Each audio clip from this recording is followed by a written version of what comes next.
All right, future CPAs, welcome. If you're gearing up for the board exams, you know budgeting is a huge deal. It's pretty much the foundation of any business strategy. So today, we're going to break down all the essentials, everything you need to absolutely nail this on your exams. Let's get into it. Okay, I know, it sounds like a trick question, right? But seriously, the answer is actually super simple. They both live or die by the quality of their plan. It doesn't matter if you're saving up for the latest phone or you're running a global luxury hotel. Success starts with a solid budget. It's the roadmap that turns your goals from just wishful thinking into something real. So here's our game plan for today. We'll kick things off with the big why. Then we'll meet the dream team who puts it all together.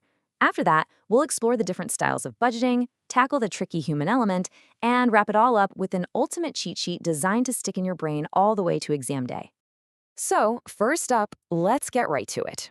Why do companies pour so much time, energy, and, let's be real, headaches into budgeting? What's the core purpose here? At its absolute core, a budget is this: a formal, super detailed plan. And the keywords there are formal and quantitative.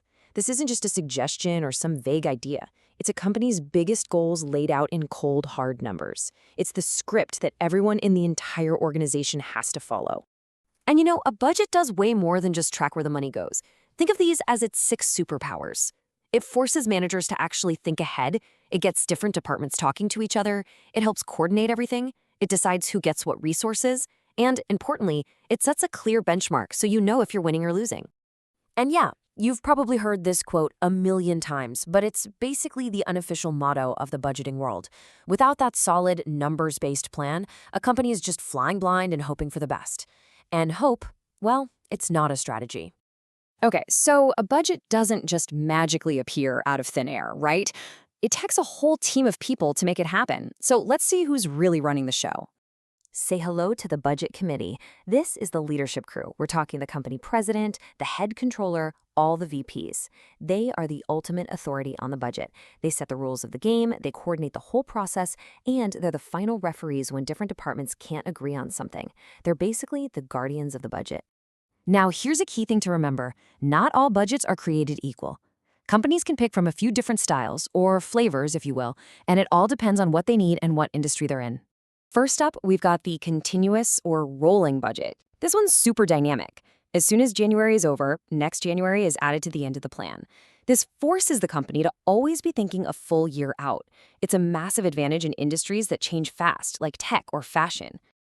Next, there's zero-based budgeting. Okay, imagine if every single month you had to justify from scratch why you need your Netflix subscription, your Spotify, all of it. That is ZBB.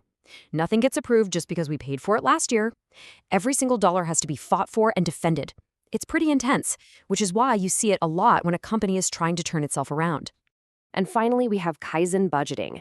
This is all about continuous improvement. It's a philosophy that was perfected in Japanese manufacturing. So instead of just budgeting to do the same thing you did last year, the budget itself demands that you get smarter, faster, and cheaper. The cost reductions are built right into the targets from day one. Okay, so we've covered the processes, the styles. Now let's talk about the messy part, people. Because no spreadsheet on earth matters if you don't account for human behavior.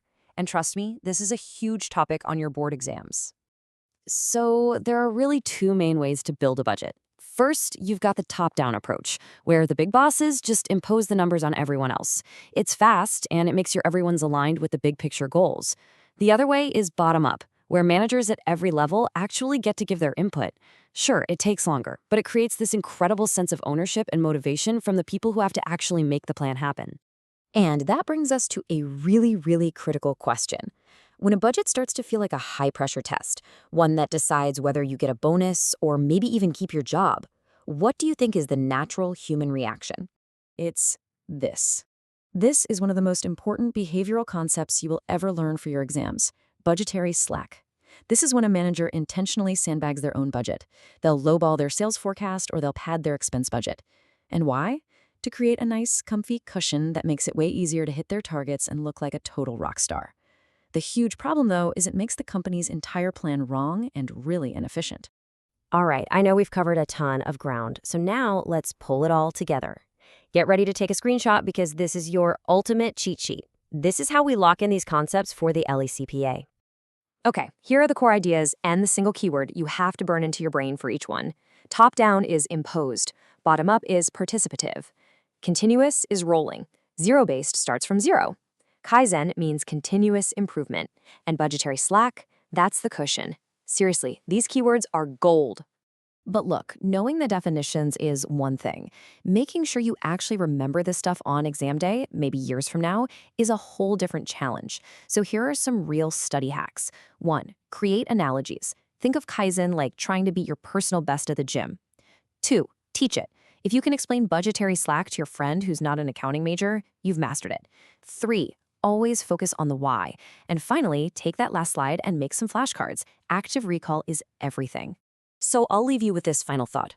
You know the mechanics now, you know the theory, but you have to remember, budgeting is not just a technical exercise, it's deeply, deeply human. How could a company's culture, a culture of fear or intense pressure, take this incredible tool for planning and twist it into a system that actually encourages people to hide the truth? That's the kind of real-world challenge you're going to face as a CPA.